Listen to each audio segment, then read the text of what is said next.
Hi, welcome and good morning, everyone.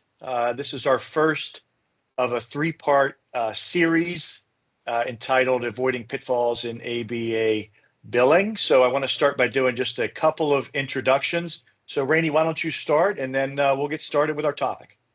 Sounds great. Thanks, Matt. I am Rayni McMahon. I am the founding principal of Virtue Healthcare Consulting. We are a boutique consulting firm working exclusively with behavioral health, IDD, autism, service providers, and tech providers. I have been in the space for 27 years. I started in direct care, and I've been a BCBA for 21 years. Following clinical oversight, moved into operational roles and had P&L responsibility of over 100 million in revenues for a whole continuum of services to include ABA, adult and children behavioral health, community and residential, foster care, juvenile justice, substance use, so a large amount of services. And following the direct operational roles, I've had administrative oversight of administrative departments across large or multi-state organizations to include HR, learning and training, quality improvement, and leadership development. So I have been consulting for 3 years now. Very good. Thank you, Rayni. Welcome. Okay, Heather, we also have Heather Hearn on the line here. Go ahead, Heather. Hi, everybody. I'm Heather Hearn. I have been working in behavioral health and physical therapy for over 20 years, all revenue cycle focused, all facets of revenue cycle. From billing, I started as a biller many years ago and worked my way up. I'm the COO of ZMark Health. We provide reimbursement strategies for both large and small companies across the United States. We focus primarily in behavioral health and physical therapy, and we help those providers who have problems either getting contracts, credentialing, billing, collections, problematic denials, anything from how your department is structured to policies and procedures, standard operating procedures. So we're here to help set up your ABA practice. Very good. Thank you. So finally, I'm Matt Zablotny. I'm the managing principal for exydoc. Exydoc is a company I founded a couple of years ago that specializes in insurance contract and credentialing, practitioner enrollment work. We are a software company. So all of our work is done through our practitioner data management platform, which is also called exydoc. But we help a number of ABA providers across the country with their contracting and their credentialing. And prior to that, I've worked in behavioral health for many years, 25 years plus. And it's mostly been in finance, revenue cycle roles. So today, we're happy you're joining us. Today is the first session of a three-part series that we've come up with. All of us work very closely with ABA providers all across the country to help them with a variety of different things. And what we wanted to do was to get together and we wanted to just share some of our insights that we have gathered, both having worked in the field and having worked with organizations who are doing this. And we want to share some of these best practices. So this three-part session, the first one we're doing today is basically, we're calling it Getting Started. It's some of the things you need to consider that are very important out of the gate so that down the road you can have success with your billing and, of course, avoid pitfalls. The next session we're going to do here in the next couple of weeks is going to be all around practice management. And then the third one is billing and collections. So it's a lot of great information that's coming. Again, today we are just going to spend some time talking about some of the most important things to get started. So we're going to keep it informal. We're just going to go through some of these ideas and topics, and then hopefully at the end you will get some good information out of it. So if you're a BCBA who is interested in perhaps starting up your own maybe independent practice or a ABA company, for example, something a little bit larger, what are some of the very first things that you have to consider in order to kind of get this up and running? So I would say the very first thing that I recommend to organizations is you really need to understand the states that you are trying to enter into. Every state and every insurance and every state has different rules and regulations and requirements. So understanding if there's a requirement for a provider license. Some states require you to be licensed as an organization in the state, and some states have group provider status that you don't need to go through that much of a process to do so. Some states have licensed behavior analysts and some states do not. So really understanding what the requirements are before you even try to enter the state is really, really important to set the foundation. No, that's very, very good. And I think it's important for, practitioners to consider kind of what they want their business to look like, right? If they're just going to be an independent practitioner on their own, that's a little different than if their plan is to maybe hire other BCBAs down the road and RBTs and make it a larger practice. There's considerations that you want to keep in mind when it comes to actually setting up an LLC, setting up a business, and doing that. So yeah, the licensure, and that's a great point, Rayni, is very, very important in order to be able to even start having discussions with payers about getting a network or getting contracted or enrolled. All those things are very important when it comes to licensure. Great point. So once that license piece is established, whether you need to set up your business with the Department of State, the Department of Revenue within your individual state, you want to start talking to insurance companies, and that includes Medicaid. So as a practitioner, what do you want to do? You have your license, you're ready to go, you have your LLC established. How do you go about deciding what insurances that you want to work on contracting with? Heather, you may know some insight on that. So I think you really need to know your geography, your demographic that you're trying to reach. Take a survey of the area, understand what other providers are offering, what other providers are out there. And then from there, you're able to see what are the highest heavy hitters of insurance companies in the area. You can do a Google search. Again, looking at the large providers around you is probably the best place to start. And then understand who you want to contract with. See if it's Highmark or if it's somebody who is very prominent in your area, then you need to start making phone calls. And you're not going to be probably welcomed with open arms at first, potentially. So you have to make sure that you're calling and being very descriptive in what you're trying to do. Talk about the patients you'd like to see, try to get them to understand what your goals are, treatment-wise, who you'd like to see, what this would look like going forward. And then ask them, how do we start? How do I get rates? What do the rates look like? How do I begin contracting? What does credentialing look like? Be prepared to be told a lot of different things depending upon who you talk to. So we recommend calling and getting some information and then typically hanging up and calling back maybe later or the next day just to see if the information lines up. There's usually a lot of data on individual provider websites or insurance company websites that you can look. Usually a lot of paperwork that needs to be filled out. And insurance companies are very picky about, did you sign everything? Is all of the forms attached? So that's definitely something that you need to be very cautious with. Would you recommend that? I'm sorry, Brandy, go ahead. No, that's okay. I was just going to say, I would add to that. And if Medicaid is of interest to you, a lot of the times you can see the fee schedules online. You'll be able to research to see where areas that have favorable rates, and just really kind of understanding the larger players there and who has open and closed networks, which I know Heather will talk about in a little bit too.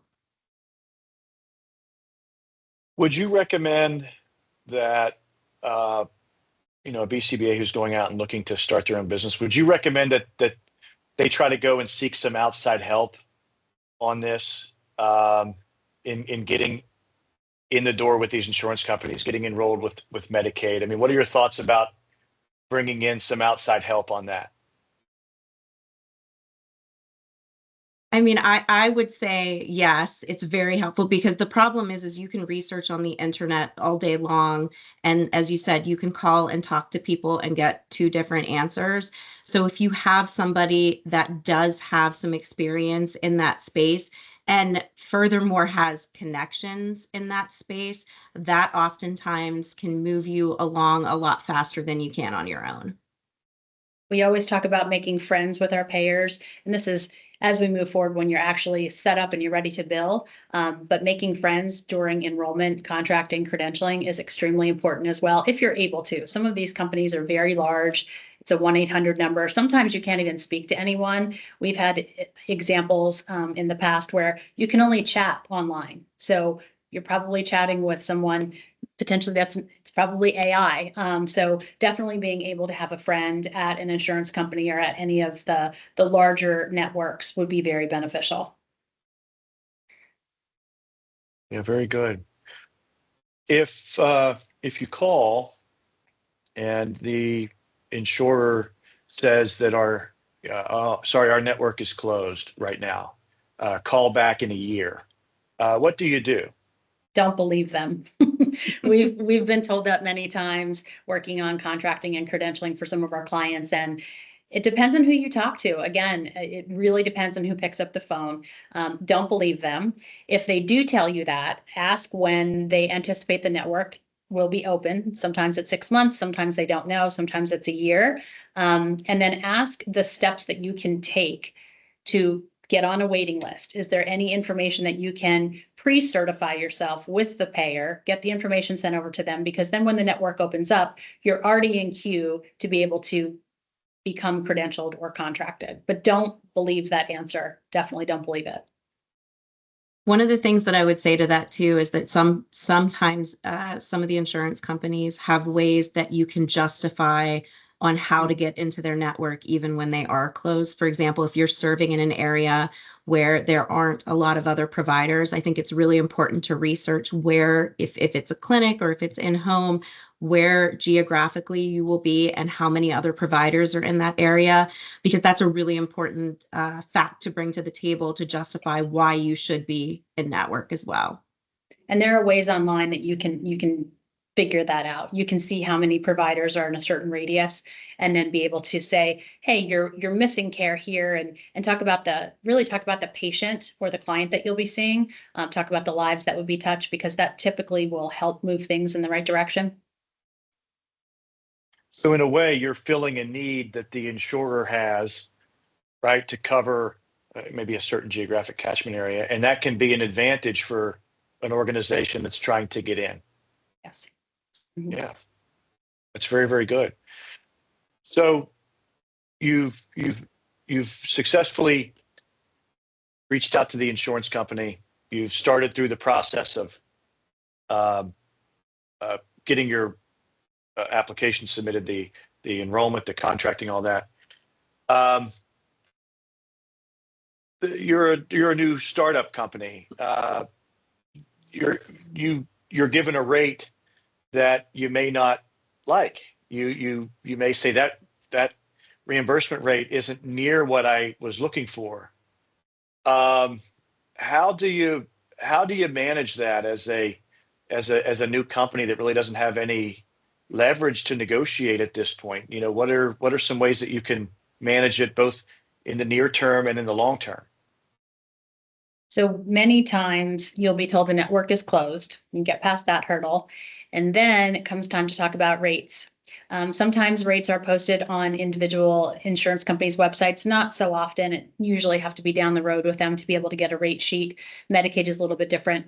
But when you first get your rates, don't be shocked, because if you don't have a history of service provision, you don't really have anything to bump up against. So what we usually tell clients that we help is making sure your documentation throughout the first year and ongoing, but really throughout the first year, is very, very critical. Be detailed, focus on outcomes, focus on what your care is doing, right? And then usually after a year with insurance companies, and a year is not hard and fast, but usually after a year, you can go back to the insurance company and say, yes, I was a new provider a year ago, new company, but these are the lives I've touched. This is the numbers. This is the outcomes that we've achieved. And typically that is the way to begin to discuss changing your rates.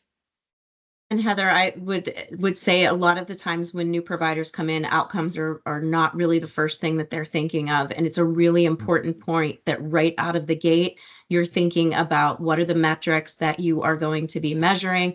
How are you going to show that? Because being able to go to a payer and show your value to say, this is how our patients have done in care.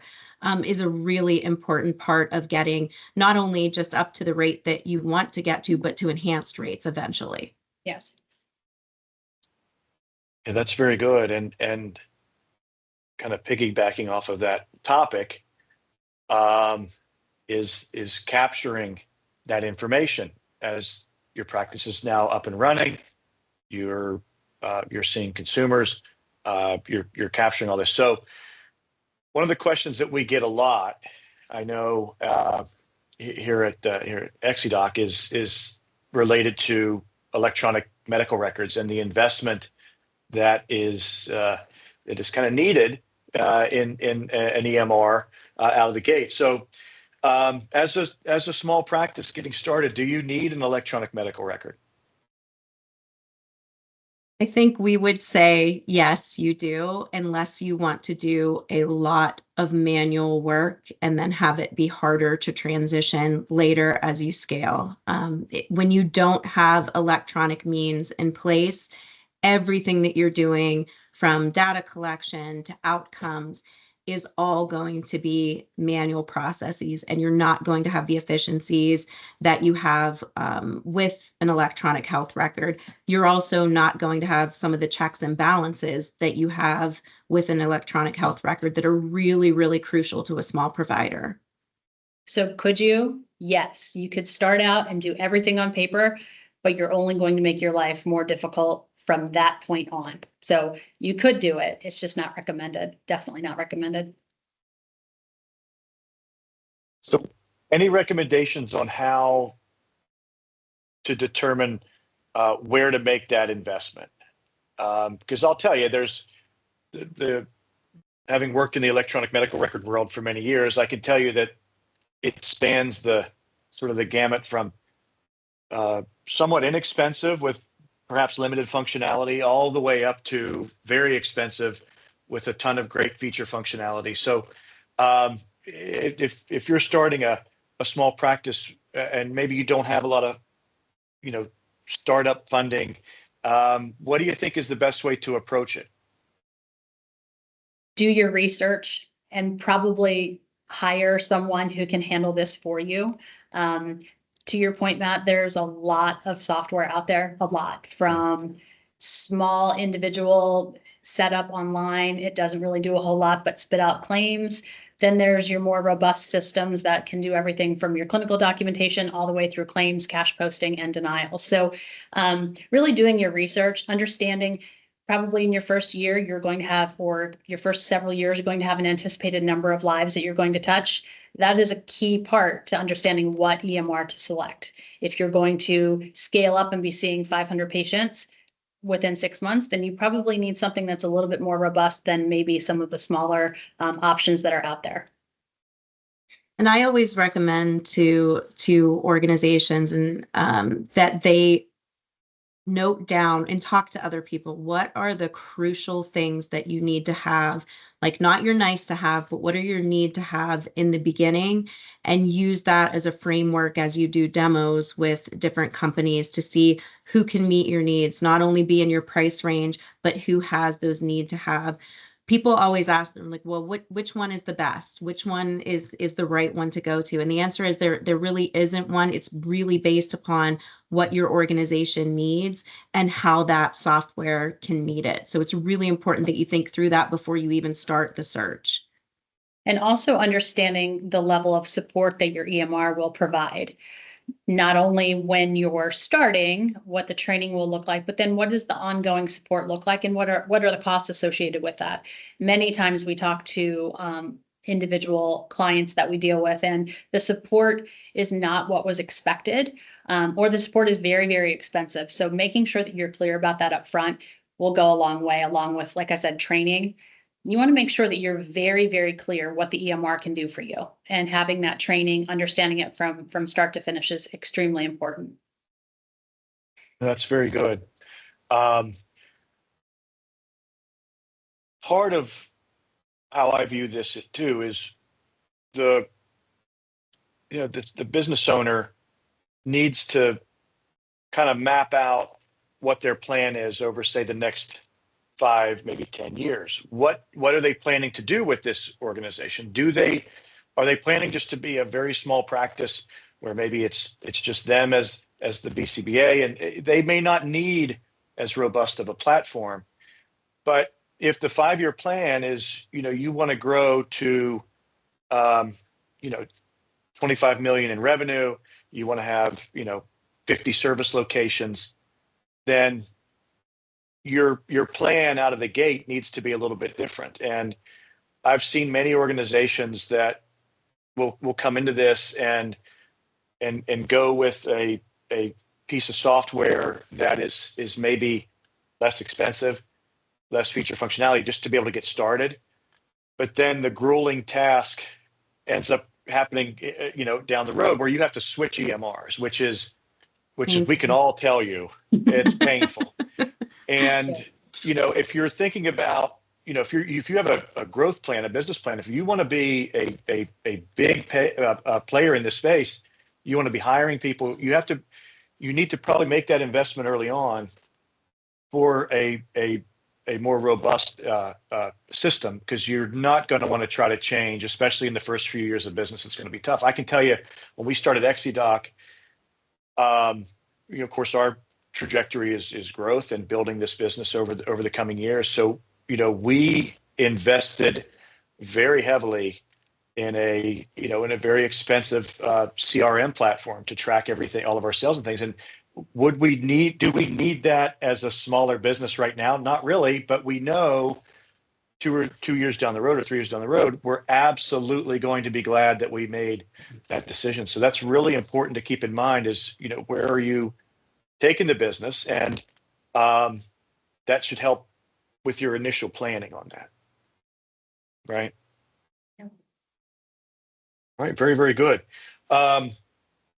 So tying in the topic that we had a little bit earlier about the insurance contracting and the rates with the EMR, what's been your guys' experience with ensuring that what you have from a contractual perspective kind of makes its way into your electronic medical records so that you're billing properly? Configuration, we call it, of the EMR, care and feeding of the EMR. So what's been your experience with that, and what advice would you have on avoiding any pitfalls around that?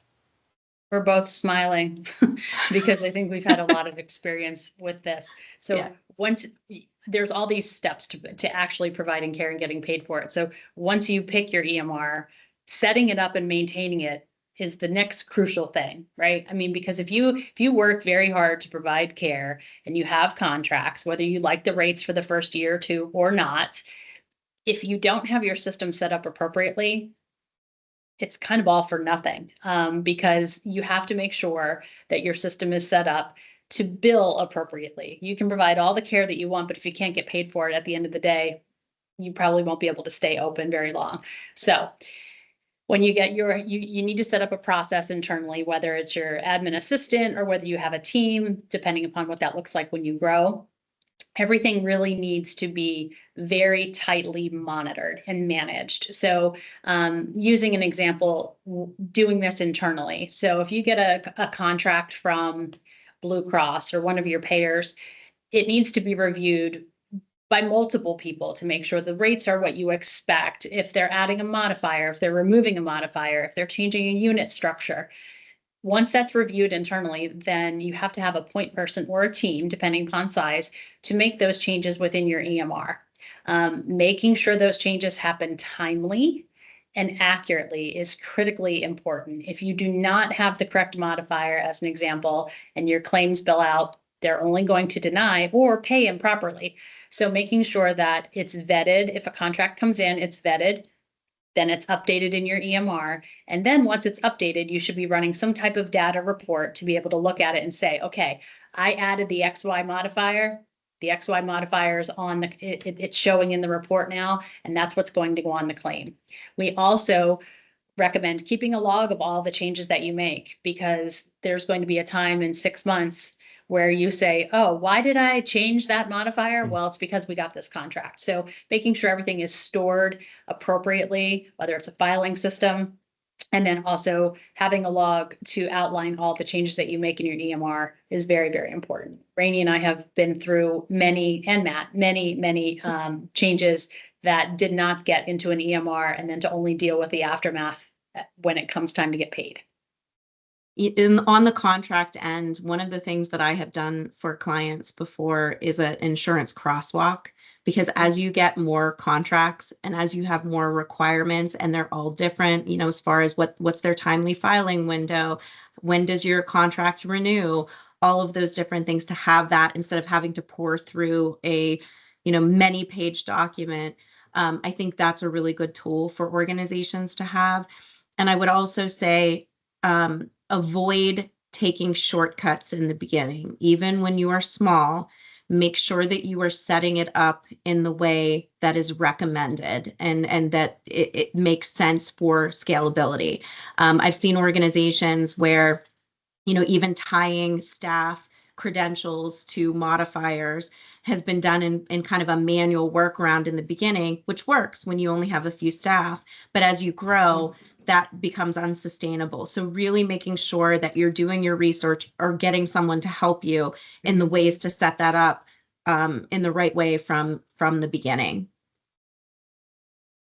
Well, that's very good. I've learned over the course of my career that the term implementation, as it relates to an EMR, is sort of a, I don't want to say never-ending process, but it goes on and on and on, because as soon as you have your system set up and you say, well, it's implemented now, you the next day will receive a letter from the insurance company that you have to change this service code for this, effective this date. And that ongoing, I call it care and feeding of the system, is something that I know we've seen a lot of organizations kind of not put as much effort into that as they should, and it ends up being, of course, one of the pitfalls of billing. So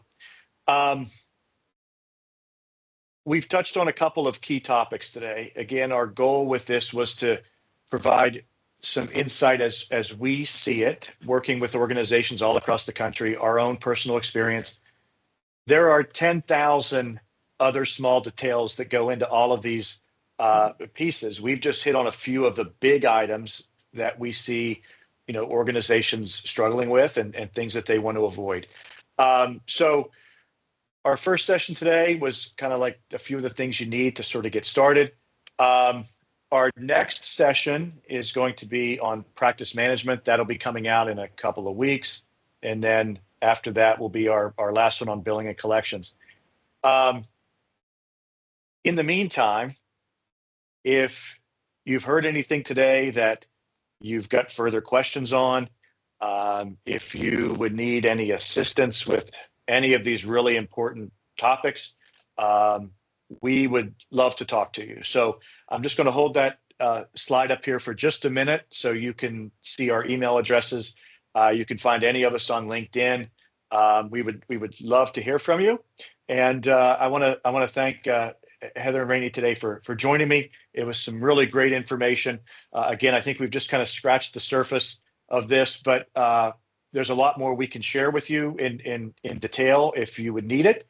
But look for the notification of our next session that's coming out here in just a week or two, and we'll look forward to seeing you then. Have a great day.